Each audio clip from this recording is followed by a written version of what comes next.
IC Equal Housing Lender. Welcome back to SicEm365 Radio. Are you a SicEm365 super fan? Then try out our premium subscriptions at SicEm365.com. All right, here we go. This is a really good text, and it does put things into perspective. And I agree with a lot of it. This is proof that the days of good old boys is over. It's a business. Tired of someone's cousin having a job and not building the business. Work to make it better or get gone. The other teams weren't doing so. Oklahoma and Texas are leaving. They are tired of the dead weight. Now, that's a little arrogant, but at the same time, I get it because, for the most part, you're right. Love the show. Found it on YouTube. Subscribe. Love the fact that it's not all one team. You're biased, not all one team being biased and looking at all the different angles. And that's what we're doing, even for some of you that don't think we are. We're absolutely doing that. Tomorrow, Chris Level covers Texas Tech, will join us. And then we'll have Oklahoma State, TCU covered in the week as well. Yeah, I mean, I agree with that. I would just say, though, what were they supposed to do? I mean, what can you do in that case other than just going out and winning more? And, outside of that, I mean, building new stadiums, well, some of them are new or have completely been redone in the last 5 years. So, yeah, I mean, winning. I mean, that's basically what the Big 12 could have done more of. They could have won more championships. Yep. They could have been in the playoffs more teams than just Oklahoma could have actually made the playoff in the last few years, which Baylor and TCU got close to initially. But, too bad for that. But, yeah, I mean, it's I get it from OU and Texas perspective, looking at what are they really doing for us? I totally understand that. I just don't know what those schools could really do beyond what they're doing right now. But when you talk about pulling your weight, Oklahoma pulled their weight. They were winning. They were winning. That they were getting in the playoff. Texas was not when it comes to football. So it's funny, and I think part of that is why Texas probably had to go to Oklahoma and say, "Let's go do this," because. Well, I wonder if Texas was winning titles and was in the mix every year, would this be a move that they still feel the need to make? Probably not, right? So, they certainly didn't pull their weight the whole time either. And if anything, that weight did drag down the Big 12 brand name because it was just Oklahoma and the other kids, and then, Texas is average or whatever the case may have been based on the year. But, you're right. There was a big weight differential, that's for sure, between the two teams and the other 8. Yeah, Kansas State, Baylor, TCU, Texas Tech, even among others, they've done as much as they possibly. The arms race of college athletics, we've seen it right here on University Parks and on the Brazos River. What was and what was here 10 or 11 years ago is truly insane. By the way, the Texas A&M Special Board of Regents Conference is underway. Sam Kahn of The Athletic call to order, a roll call, and then they went into executive session. And probably nothing comes out of it other than the fact they're like, we're going to vote for this too, aren't we? Because we're going to be unanimous in the SEC. Yes. That's the one thing that they do. All right, to your call. I got a couple of calls. Tim from Iowa wants to talk realignment. Tim, you're on SicEm365 Radio. Thanks for your call. Yeah, I've been glued to your guys since Wednesday. I was driving back to Iowa from the Milwaukee Bucks game. Oh. And, yeah. But I've been watching you guys on YouTube every day. And following other national shows and local shows here in Iowa. And one thing I hear from a lot of people is, the money is ruining it and the greed and this and that. And why can't the conferences stay the same? I'm a college football historian. I grew up in Omaha and followed Huskers since Devaney. And all anybody has to do is just look in the history books and see, in 1931, there was a super conference. It was called the Southern Conference, and it had 23 teams. They had all the Carolinas, the Alabamas, the Tulanes.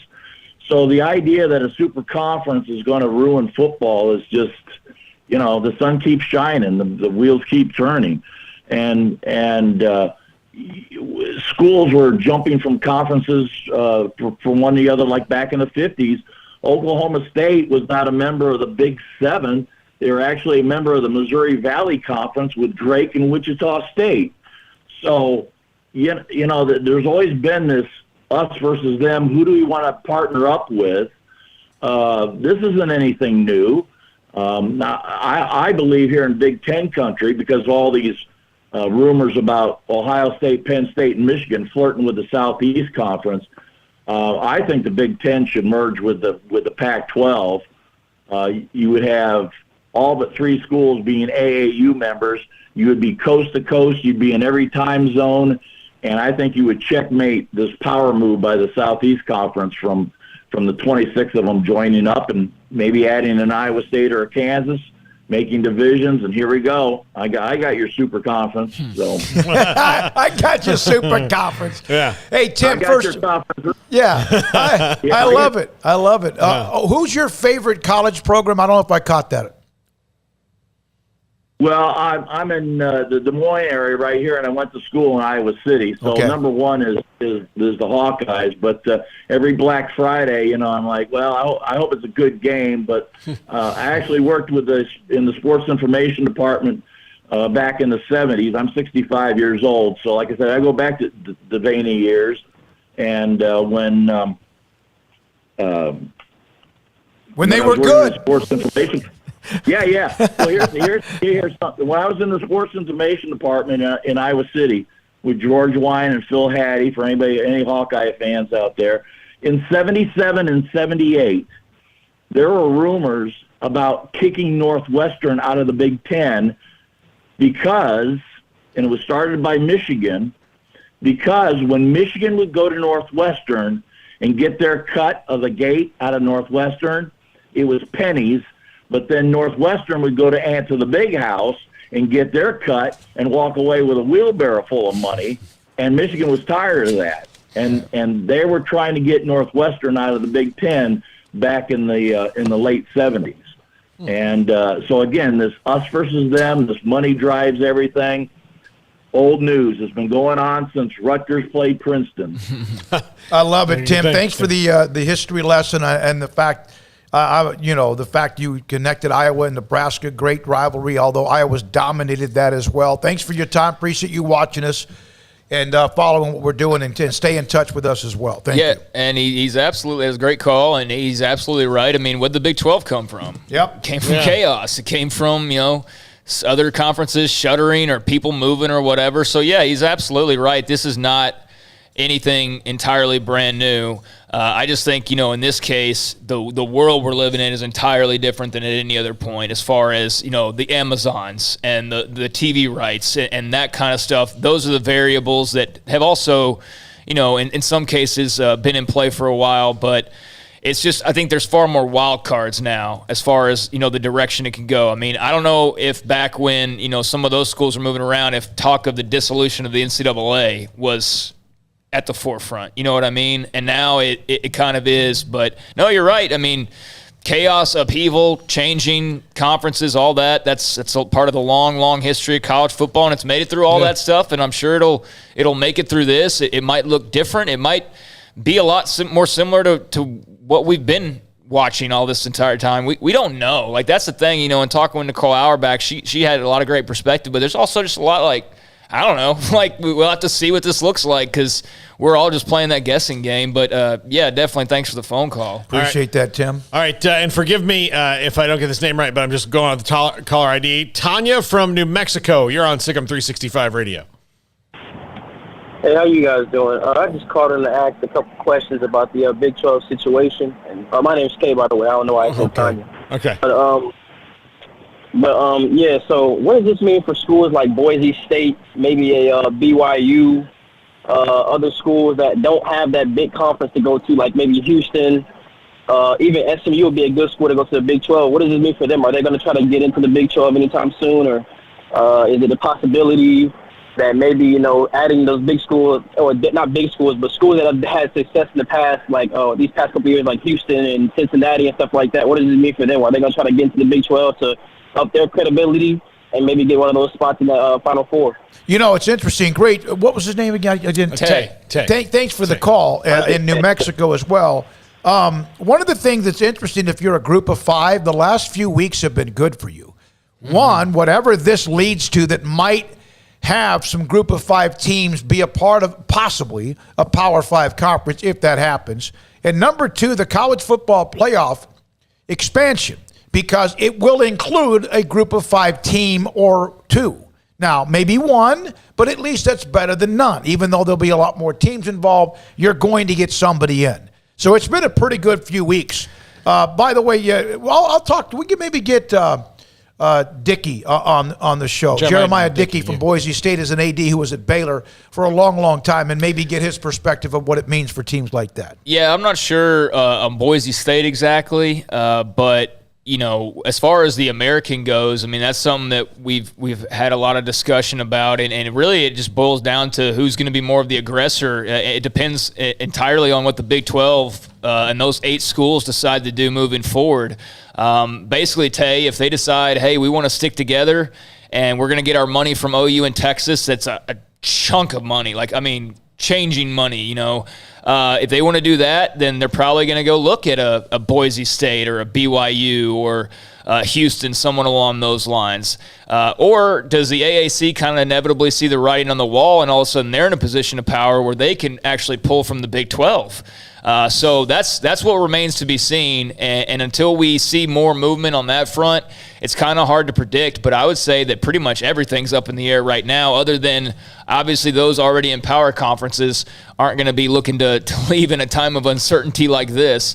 But yeah, there's a lot of moving deck chairs, and I'm not sure who the captain of the ship is. It could be the Big 12, it could be the AAC, it could be some random school we're not thinking of, but no way to know right now. It's all up in the air. And I did want to mention this. So Missouri's athletic director, Jim Sturk, has announced he will be stepping down as soon as a new athletic director is found. So he will stay on until that time period. He was the 20th athletics director at Mizzou. They said they'll start a national search and la-di-da-di-da. Not sure about the timing or why, but just a piece of news there. All right, let's take another call. We're going to get to 2 or 3 of the We've YouTube got a little responses bit of a technical as well. issue, Armstrong. Okay. Can you fix that? All right, from SC Scout Guy. I'm an 05 graduate of South Carolina. I'm really enjoying this channel. Thank you. You might be surprised that most SC fans are not in favor of this. Our sports talk radio flooded with people against it. From Bob, don't blame the SEC for having the foresight to accept Texas and Okie into the best conference in college football. No one has. I've said I've said the exact opposite, so no one has done that. Yeah. David Livingston, I love Boise, would love to see them in the Pac-12. The Pac won't do it.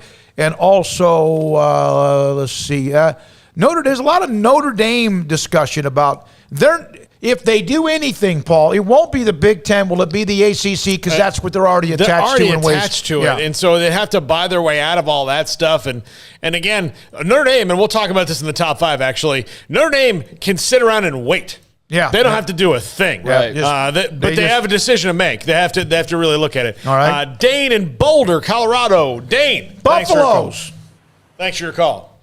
Hey, it's Dane from Colorado. What's up, Dane? How are you guys doing? I just turned on your show for the first time. I appreciate it. Great show. Thank you. I just want to know what do you think? They built these big facilities and all that, and I think our student body is around 40K now. West Texas is not real pretty. Pac-12, what do you think? I think that's if the league does break up, Dan, I think that's the best. I think that's the best shot for them is the Pac-12. I think that's the one that makes the most sense. And there might be this dividing line of if it's about footprints in states, then one Texas school goes to one league, one goes to another, one goes to another. I don't know if that's necessarily the case, but I think Tech to the Pac-12 makes a tremendous amount of sense. Yeah, I mean, the downside for Tech would be the academic standing. They are not in the same league as a lot of those Pac-12 schools. So that would be one thing that I would foresee the Pac-12 probably taking into consideration, much like we've been talking a lot about the Big Ten and the whole, certification and all that.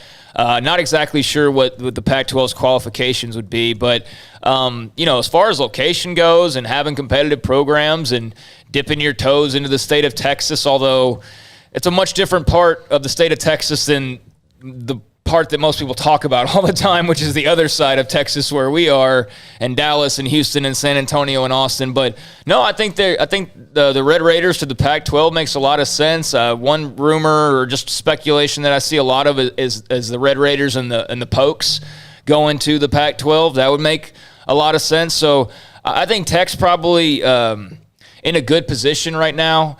without knowing enough of the details about what's going to take place. And I would say they're in a better position than, not every one of those 8 or other 7 schools, but certainly better than some of them. They're in a better position than I'd say Baylor probably is, or TCU is, or I agree. Who else maybe? Even Kansas State. They're in a better position than they're in. Oklahoma State, Texas Tech, West Virginia, Kansas, those 4 they're perhaps good. in some way. And Texas Tech, I didn't realize.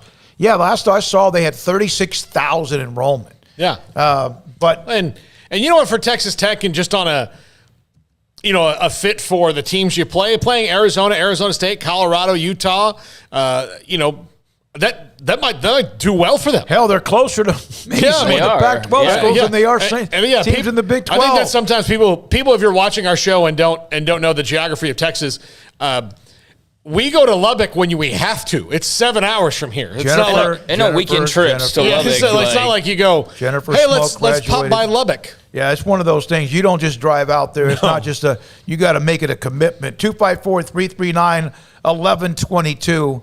What Big 12 school gets left out that is not in the end a part of a Power 5? There could be 4 of them. There could be 3 of them. There could be. There's attachments. Don't know. Have no idea. The one honestly, Baylor's national championship in basketball came at the perfect time for them. And in regards to this, and that they show that they have some cachet on the national level, even if it's not in football necessarily. But the ones I worry about, honestly, more than Baylor, and I think Baylor's in the bottom 3 when it comes to that because of just being a private school. But I think if you had ranked it from the bottom, it'd be TCU, Kansas State, and Baylor, just because of whatever it is. And I still think that everybody's going to be all right for the most part. It's just, you got to wonder if it's about 64 teams and you've got 8 teams and, 7 of them fit perfectly in and even numbers, and Notre Dame gets in this mix somehow. I wonder how many of the group of 5 teams, Paul, going off what you're talking about, end up with a better chance of being included if they're 64 to 65 than even a few of the teams in the Big 12. Yeah, maybe so. Yeah. You wonder. But those to me would be the ones you worry about the most. 319, I'm a Missouri fan who feels bad for the old friends of the Big 12. This is what he said about Texas. This is the text. Texas drove everyone with means to escape out, then bitched about the mess they created. I only hope as SEC schools take turns pounding them. Best of luck to Baylor. That's from the 319. Thanks for the or 636. Yeah, and Matt from Iowa asked what happens to Kansas State if Iowa State and Kansas go to the Big Ten. That's what I'm just talking about. Kansas State's the one that's kind of got a weird fit for me everywhere else. If you're talking about footprints, they're kind of like the perfect Big 12 school. Yeah. I mean, in many ways, as far as location and just they're a Big 12 school, and that's what I was asking Randy Peterson about, politics in Iowa, and if Iowa would have any objection to Iowa State potentially joining. That's another school I think will be fine, probably, is Iowa State. Just I don't know why. And I know, they're good at football now, but, Matt Campbell could leave at any time. He could be there for 20 years. Maybe they get in the Big Ten and he never leaves. I don't know. I don't think that just because they're good in football that's why they would be an automatic into this. I think there might be some question there. But, Kansas State, I don't think they're, the last time in realignment, at least Oklahoma State could say, well, we're going where Oklahoma goes. If that's the Pac-12 or at least they have that attachment. That attachment is gone, and I don't think there's that attachment for Kansas and Kansas State either. So, they're definitely one that could feel like they're a little bit out on an island and kind of wondering where the boat's coming from at this point. But, I don't know. I don't know where they even make sense, to your point. Yeah, they're just kind of in no man's land. I read this, and I don't know if this is true or not. Iowa State is the largest university in the state of Iowa, the 3rd largest university in the Big 12. Yeah, they have 20-some thousand, or is it above that? Iowa's enrollment's at 33,000. I need to look that up because Texas Tech we just mentioned. Well, and Texas has, now. Texas and Oklahoma, 36,000 for Iowa State. That's a lot bigger. It's a lot bigger enrollment than I thought. Good for them, and good luck to them, the Cyclones, this year. Yeah. All right, we've got it.